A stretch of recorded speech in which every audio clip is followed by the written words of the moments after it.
ఏముంది నాలో నీ పరిశుద్ధత లేదే, అయినా నన్ను ప్రేమించితివి.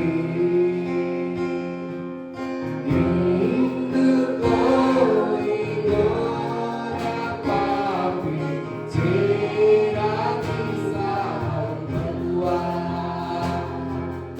ఏముంది నాలో నీ పరిశుద్ధత లేదే, అయినా నన్ను ప్రేమించితివి.